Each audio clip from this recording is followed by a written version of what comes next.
Hello, I'm Rich from Medieval History Buff. Thank you for watching my video, and don't forget to hit like, subscribe, share and comment. Was Richard III guilty of murdering Edward V and his younger brother, Richard? The answer to this question is fairly straightforward for me, and the only logical conclusion is yes. The reason I've decided to do a video like this, I have done an earlier video on Richard, but I didn't narrate that video as I wasn't confident enough to talk on video yet. But now that I've done a few of them, I can feel I can talk about him a little bit more confidently. And the reason I kind of done it is I had a comment to me the other day about Richard III and his supposed guilt, and the person asked me what did Richard III have to gain from murdering his two nephews, and that same person went on to say that he basically had nothing to gain from it. Now, which is an absolutely ridiculous statement, because Richard had everything to gain from eliminating Edward V and Richard, in that by getting rid of them, he was now, or in his mind, was more secure on the throne than if Edward V had remained alive. Edward V would have had supporters, and there would have been many, many, many attempts to restore himself onto the English throne. If he remained alive, Richard III would almost certainly have lost power, and his life would have been in jeopardy, very much in jeopardy. So Richard III was left with no choice but to kill Edward V and the younger Richard. So that little comment was quite absurd, really, without being rude to this person, but there was nothing logic based on that statement that Richard III had nothing to gain from killing the two boys, when the simple fact of the matter is he actually had everything to gain from it. Just one other thing I would address on Edward V.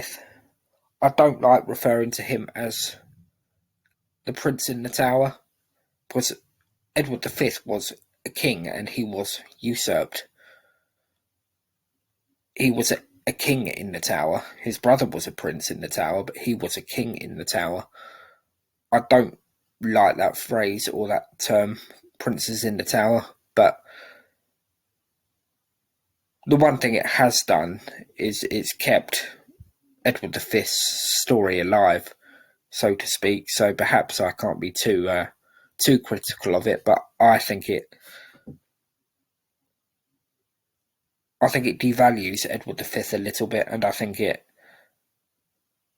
lets Richard III off the hook as well, because it almost implies that his claims were legitimate and that Edward V was no more than a prince, which is not the case. He was the rightful successor to Edward IV, no matter what Richard III's supporters may try and claim now.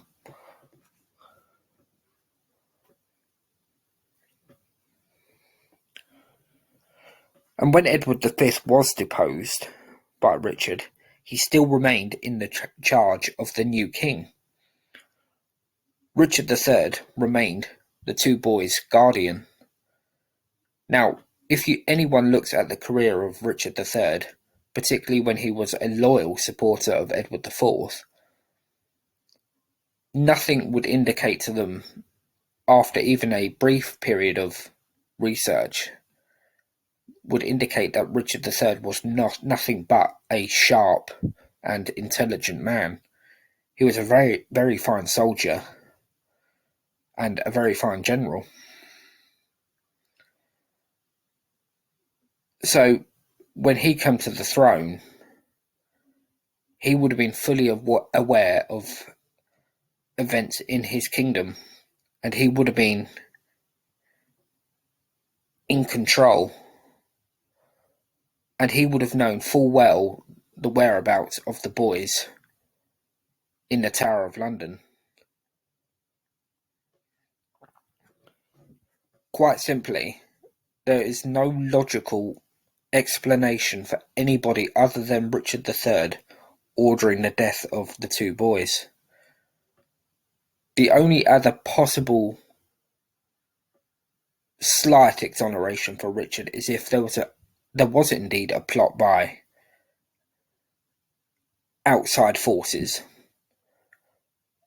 But Richard III, at best, would have known about it, and he would have had to have turned a blind eye to the plot because it simply suited him for Edward V to be removed. So at the very least, Richard III was complicit in the murder of Edward V.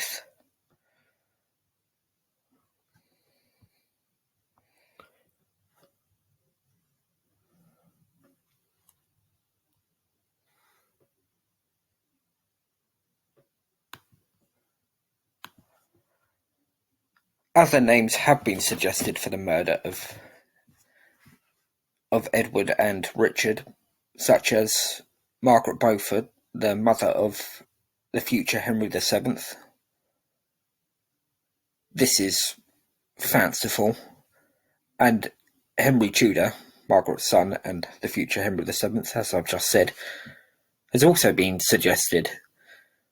And whilst Margaret as a suspect is fanciful at best, Henry is completely fanciful and absolutely not realistic at all. He was a fairly minor nobleman, and he was not a particularly powerful man. And even when he got to Bosworth, he was massive underdog to beat Richard in battle. So he would have had no real influence to carry out such a big plot as to murder Edward V. That suggestion can be basically put in the bin. There are other suggestions as well, such as the Duke of Buckingham. But really, by this point, we're getting into the area of where we're almost being apologetic to Richard III. He had the two boys under his watchful eye. They were locked up in the Tower of London. He was King of England. He was a intelligent and ruthless man who had, by hook or by crook, managed to make himself King of England. There is absolutely no way anybody other than Richard III had those boys murdered.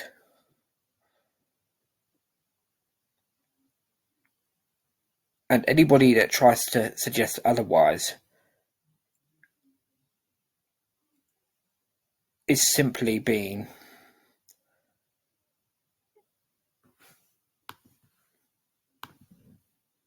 naive, I would say, and almost getting into the realms of conspiracy theory, because they are overlooking pretty basic logic. I personally don't understand why people get so emotional about Richard III and almost so attached to him. This is a man that lived in the 15th century. He was notable for some admirable qualities, as I mentioned earlier. He was a very fine soldier, but he was a man of his time as well. It's quite likely that he had Henry VI murdered on behalf of Edward IV, his brother. So he had, or probably had, background for actions such as the death of Edward V, or the assumed death. There are other theories that the two princes, in inverted commas, escaped. But Richard had all the personal qualities to eliminate rivals, essentially. And as just going back to my previous point about not getting attached to people like Richard, it's something I never quite understand. I mean, the man's got his own society, but if you actually look at this logically and with a cold and clear mind, if he was guilty, assuming he was guilty, these people are defending a child murderer. Now, I don't understand why you'd be so emotional over a man who's carried out a pretty horrific crime. Because if one day, if this does get proved, and it might, like for instance, there's been suggestions that the bones in Innocents Corner at Westminster Abbey may be exhumed and tested to see if they are in fact Edward V and the younger Richard. And that could lead to one day perhaps us knowing who actually killed them.